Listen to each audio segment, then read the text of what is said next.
Bien, mes chers concitoyens, mesdames et messieurs, chaque semaine, chaque jeudi soir, nous partageons l'ensemble des informations en notre possession sur l'évolution de l'épidémie et les décisions qu'elle rend nécessaires pour en maîtriser la diffusion. Il y a 15 jours, ici même, je vous ai fait part de mon inquiétude. Nous observions alors un début de reprise de la circulation virale avec quelques situations préoccupantes dans certains départements. 2 semaines plus tard, le constat que nous pouvons faire de la situation confirme nos craintes. La progression de l'épidémie s'accélère nettement. Nous avons enregistré 30 000 cas pour la seule journée d'hier, 35 000 aujourd'hui. Le nombre de cas a augmenté de 23,6% en une semaine. Cette reprise dessine un réel qui s'apparente de plus en plus clairement à une troisième vague, alors même que nous approchons du chiffre terrible des 100 000 morts. Cette troisième vague s'observe d'ailleurs à des degrés divers dans plusieurs autres pays européens. Cette troisième vague, nous en connaissons la cause, l'arrivée du variant dit britannique qui représente maintenant près des 3/4 des contaminations. Ce variant britannique, nous savions, et je vous l'avais dit, qu'il était plus contagieux. Nous découvrons peu à peu qu'il est en réalité à la fois plus virulent et potentiellement plus grave. Et cela se vérifie dans les chiffres de nos services de réanimation. Hier, 4 269 malades de la Covid étaient hospitalisés en réanimation. Chaque jour, environ 330 nouveaux malades arrivent en réanimation. Cela représente une personne toutes les 4 minutes. Plus inquiétant encore, et Olivier Véran y reviendra, ces arrivées en service de réanimation concernent des personnes plus jeunes et en meilleure santé que lors des vagues précédentes, et leur durée de séjour à l'hôpital est de plus en plus longue. Clairement, ces éléments sont plus préoccupants encore que ce que nous pouvions comprendre de l'évolution du virus il y a quelques semaines encore. La situation se dégrade. Notre responsabilité est maintenant qu'elle ne nous échappe pas. Au cours des semaines écoulées, nous étions parvenus à contenir le niveau de progression épidémique grâce aux mesures adaptées que nous avons prises, mesures qui n'étaient pas, je vous le rappelle, des mesures légères et faciles, et vous le vivez dans votre vie quotidienne, à savoir depuis le 16 janvier, le couvre-feu à partir de 18h dans tout le pays, conjugué à la fermeture d'un certain nombre d'établissements recevant du public. Nous avons également accéléré la vaccination, avec notamment des opérations très importantes le week-end, dont je voudrais féliciter l'ensemble des acteurs. Nous avons également décidé de renforcer notre stratégie, tester, alerter, protéger, et pris des mesures supplémentaires de restriction dans les territoires les plus durement touchés, en mettant en place une stratégie territorialisée, fondée sur la constatation que l'épidémie, si elle progresse partout, demeure encore disparate selon les régions. C'est ainsi que 23 départements ont été placés sous une surveillance renforcée et qu'un confinement le week-end a été mis en place dans les agglomérations de Dunkerque et de Nice, c'était le 25 février dernier, puis dans le département du Pas-de-Calais le 6 mars dernier.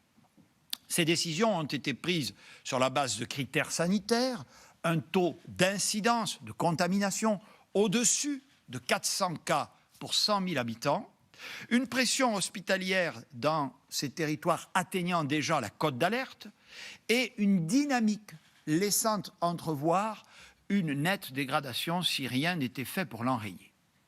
Compte tenu des disparités régionales qui restent aujourd'hui encore importante, cette stratégie territorialisée conserve son sens et sa pertinence. Mais la situation appelle des mesures beaucoup plus fortes dans un plus grand nombre de départements.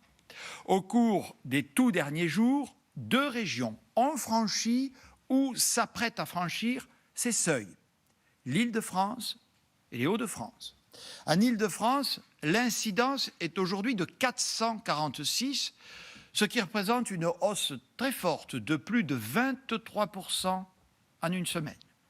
Plus préoccupant encore, la pression hospitalière, et je pense en cet instant à nos personnels soignants, atteint aujourd'hui un niveau très élevé. Il y a ce soir près de 1200 personnes admises en réanimation en Île-de-France. C'est déjà plus que le niveau qui avait été atteint au pic de la deuxième vague au mois de novembre. Grâce aux efforts considérables de tous les établissements, publics comme privés, de tous les professionnels, nous avons encore augmenté nos capacités d'accueil en soins intensifs, en réanimation, et nous pouvons encore accueillir au moins 300 à 500 malades supplémentaires. Dans la région des Hauts-de-France, le taux d'incidence s'élève ce soir à 381. Et si le seuil de 400 n'est pas encore atteint, il devrait l'être très rapidement au vu des rythmes de progression que nous enregistrons. Il est vrai que la situation épidémique n'est pas équivalente entre les différents départements, mais la situation critique des services hospitaliers de cette région y est maintenant partout très préoccupante. Comme en Île-de-France, le pic de la deuxième vague a également été atteint et même dépassé. Il en est de même des départements de la Seine-Maritime et de l'Eure, où l'on observe des niveaux d'incidence moindres, mais deux éléments critiques, une augmentation très forte et surtout des capacités de réanimation déjà presque totalement saturées. Dans tous ces territoires, de nouvelles mesures doivent donc intervenir sans délai. Le confinement le week-end qui s'applique dans les Alpes-Maritimes et le Pas-de-Calais depuis quelques semaines a eu un effet réel. Mais le bilan que l'on peut en faire est qu'il est insuffisant pour casser fortement la dynamique de l'épidémie qui s'accélère. Dans le Pas-de-Calais, la situation s'est stabilisée, mais peine à s'améliorer. Dans les Alpes-Maritimes, une réelle baisse observée dans un premier temps semble s'atténuer depuis quelques jours. Je voudrais saluer la mobilisation de la population et des élus de ces territoires qui s'arc-boutent pour lutter contre la pandémie. Mais face à l'accélération du virus et face à la pression qui s'accentue sur nos services hospitaliers, nous devons désormais, le moment est venu, aller plus loin et mettre en œuvre des mesures plus exigeantes dans les départements dont la situation est la plus critique. Ces départements sont donc au nombre de 16. Il s'agit des 8 départements d'Île-de-France, des 5 départements des Hauts-de-France, et puis les Alpes-Maritimes, la Seine-Maritime et l'Eure. Le gouvernement a procédé à des concertations avec leurs élus locaux et j'ai moi-même reçu hier les présidents des assemblées et des groupes parlementaires. Dans ces 16 départements, de nouvelles mesures de freinage massives de l'épidémie interviendront à compter de ce vendredi soir minuit et pour 4 semaines. C'est une troisième voie que nous retenons, une voie qui doit permettre de freiner sans enfermer. Ces mesures de confinement ne seront pas la reprise telle quelle de celles que nous avions mises en place en mars et en novembre dernier, car depuis le début de l'épidémie, il y a exactement un an, le temps a passé, la crise a duré, mais nous avons appris. En mars 2020, pris par la brutalité de la première vague, nous avons appliqué un confinement national particulièrement strict, incluant la fermeture des écoles et une présence au travail très réduite. En novembre, nos mesures ont permis de laisser les établissements scolaires ouverts et nous avons rapidement basculé à une logique de couvre-feu et d'ouverture encadrée. Depuis le mois de janvier, nous avons opté pour une stratégie qui nous distingue des autres pays européens. Contrairement à beaucoup de nos voisins, nous n'avons pas appliqué de confinement au long cours à l'échelle de tout le pays. Nous avons même écarté cette option fin janvier dernier et c'était la bonne décision. Car si nous avions dû confiner alors, dans une logique d'anticipation, nous aurions alors infligé au pays un confinement de probablement 3 mois. Cela aurait été excessif et insupportable. Et nous avons bien fait de ne pas suivre les prévisions de certains modèles qui indiquaient un emballement de l'épidémie dès la mi-février, ce qui ne s'est pas produit grâce à notre mobilisation collective. L'Allemagne, par exemple, applique un confinement strict depuis 3 mois, en fermant ses crèches et ses écoles, et en décale aujourd'hui la levée compte tenu des nouveaux effets du variant. L'Italie a connu déjà 3 confinements et vient, vous l'avez vu, d'en décider un 4e, au moment où ce pays est atteint comme nous par cette nouvelle vague épidémique liée au variant dit britannique. Avec le président de la République, nous avons toujours privilégié une approche pragmatique, proportionnée et territorialisée. Cette approche nous a permis de freiner pendant plusieurs semaines la circulation du virus, malgré l'apparition puis la progression du variant anglais. Notre conviction est que si de nouvelles mesures s'avèrent aujourd'hui nécessaires, nous devons continuer avec la même cohérence, c'est-à-dire privilégier une approche pragmatique, proportionnée et territorialisée. Ne pas appliquer mécaniquement les mêmes mesures qu'hier. Prendre en compte ce que cette épidémie nous a appris. Dans les 16 départements concernés par ces nouvelles mesures, nous maintiendrons le parti pris de laisser les écoles ouvertes, préserver autant que possible l'éducation de nos enfants. Il s'agit d'un choix qui nous distingue de beaucoup de nos voisins et que nous entendons préserver aussi longtemps que cela sera possible. Les écoles maternelles, les écoles élémentaires et les collèges fonctionneront donc normalement. Pour les lycées qui sont déjà, pour plus des 2/3, en demi-jauge, ils basculeront en totalité dans ce fonctionnement. Et les universités continueront à fonctionner selon le rythme actuellement en vigueur. Pour tenir compte des besoins des élèves, nous assouplirons les conditions dans lesquelles l'activité sportive des mineurs pourra être pratiquée. L'éducation physique et sportive sur le temps scolaire pourra reprendre normalement. Et les activités sportives extrascolaires en plein air des mineurs seront maintenues. De même, dans ces territoires toujours, les règles s'appliquant aux lieux de culte resteront inchangées. S'agissant des commerces, comme en mars et en novembre, seuls les commerces vendant des biens et des services de première nécessité seront autorisés à ouvrir. Cette notion de biens de première nécessité sera étendue aux livres et à la musique, ce qui permettra aux libraires et aux disquaires de rester ouverts. Par souci d'équité, les restrictions de vente s'appliqueront aux mêmes produits, qu'ils soient vendus dans un rayon de grande surface, un commerce spécialisé ou un petit commerce de centre-ville. Je sais que les commerces ont mis en place des protocoles sanitaires stricts, mais pour ralentir l'épidémie, il faut réduire les risques de croiser le virus et donc les occasions de contact dans les lieux clos. Dès lors, la fermeture d'une partie des commerces doit y contribuer, indépendamment des risques spécifiques liés à leur fréquentation. C'est d'ailleurs ce que tous les pays autour de nous se sont résolus à faire. S'agissant des déplacements hors du domicile, notamment pour pouvoir s'aérer, se promener, faire du sport, ils seront encadrés, mais selon des règles plus souples qu'en mars et novembre dernier. Car on sait aujourd'hui qu'on se contamine infiniment moins quand on se promène en plein air qu'en étant regroupé sans masque à l'intérieur.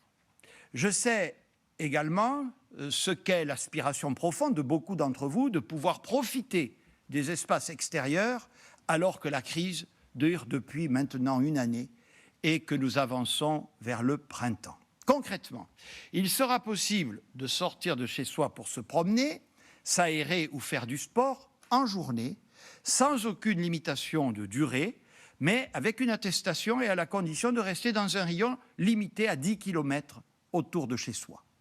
Pour les habitants des territoires concernés, les déplacements interrégionaux seront par ailleurs interdits, sauf motif impérieux ou professionnel. Le dispositif de couvre-feu sera maintenu selon les mêmes règles qu'aujourd'hui, avec une différence cependant. L'heure de début passera de de 18h à 19h, et cet ajustement lié à l'arrivée prochaine de l'heure d'été s'appliquera à compter de samedi prochain et concernera tous les départements et pas seulement ceux soumis à des mesures renforcées. Ce choix de moins restreindre les possibilités de sortir de chez soi doit cependant s'accompagner d'une vraie vigilance. Il s'agit clairement de rendre possible le fait d'être à l'extérieur, mais pas d'aller chez des amis pour y faire la fête ou de s'y retrouver en nombre, sans distance ni masque. On sait, je le répète, que ce sont d'abord dans ce type de circonstances que le virus prospère. De même, rendre plus facile les activités en extérieur ne doit pas être le prétexte à un barbecue entre amis, à des regroupements dans l'espace public ou dans les parcs et jardins, ou encore à des attroupements devant certains bars qui servent à boire ou à manger en vente à emporter.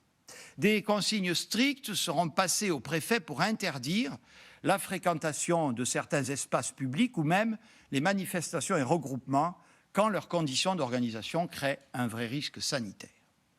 La règle du jeu est claire, elle s'appuie sur un principe de confiance et de responsabilité, je dirais même de bon sens et certainement pas d'infantilisation. Profitons librement des espaces extérieurs, mais soyons hyper rigoureux pour proscrire les regroupements privés ou dans l'espace public. Au-delà de ces mesures régissant les déplacements personnels, nous devons également être très vigilants sur les risques de contamination sur les lieux de travail. La dernière étude réalisée par l'Institut Pasteur montre que ces lieux représentent 29% des cas identifiés. Cela plaide pour que dans les prochaines semaines, toutes les entreprises, toutes les administrations qui le peuvent poussent au maximum le télétravail, tout en maintenant toujours une journée sur place pour les salariés qui le souhaitent. Au moins 4 jours sur 5 en télétravail, c'est l'objectif qu'il faut atteindre et reconnaissons-le, beaucoup d'entreprises en sont encore loin aujourd'hui. Cela plaide aussi pour être plus attentif aux conditions dans lesquelles se font les déplacements entre le domicile et le travail.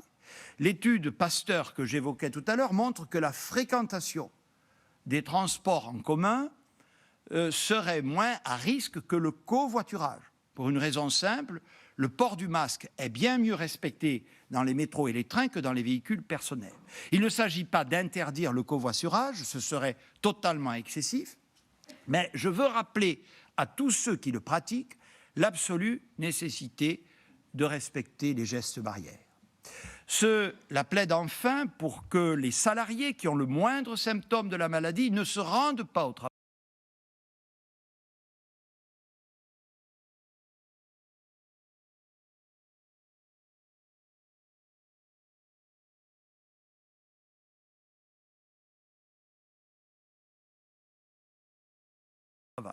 Cela peut sembler évident, mais nos données statistiques montrent que ce n'est pas toujours le cas, puisque près de la moitié des contaminations en milieu professionnel sont causées par des personnes qui sont venues travailler alors qu'elles étaient déjà symptomatiques.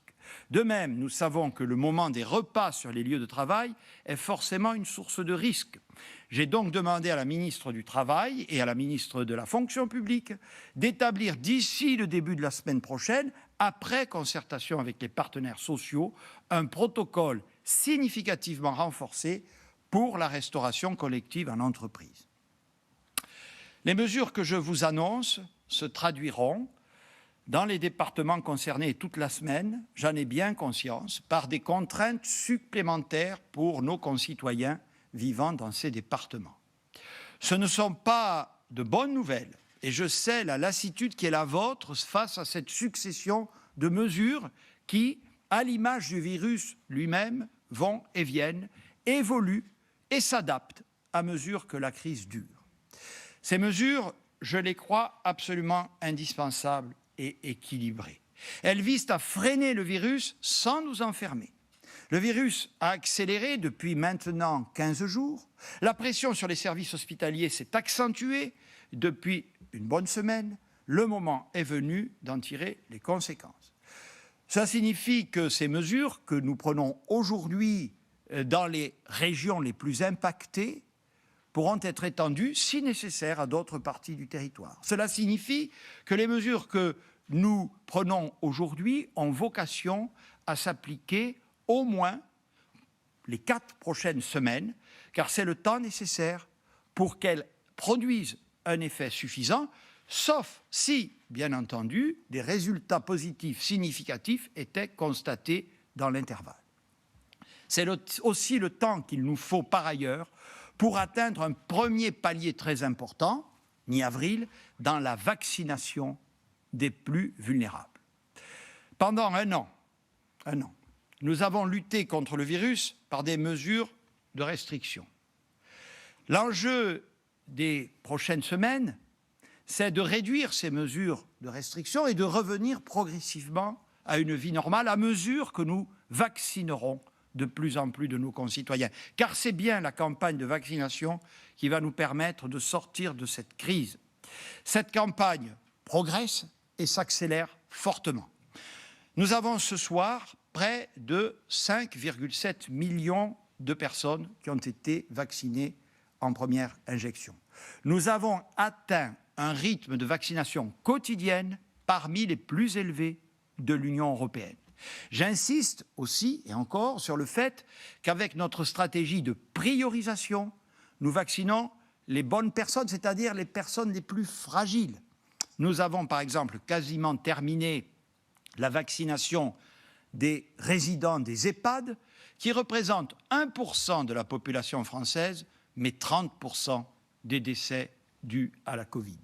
Près de 45% de l'ensemble des personnes de plus de 75 ans ont reçu une première injection, près d'une personne sur 2. C'est absolument essentiel, car ce sont elles que nous devons protéger en priorité si nous voulons relâcher la pression sur l'hôpital et lever les restrictions sanitaires. Je veux insister sur un point, il faut aller le plus loin possible dans la vaccination des personnes de plus de 75 ans dans les centres de vaccination. De plus en plus de rendez-vous sont disponibles et certains ont désormais du mal à trouver preneur.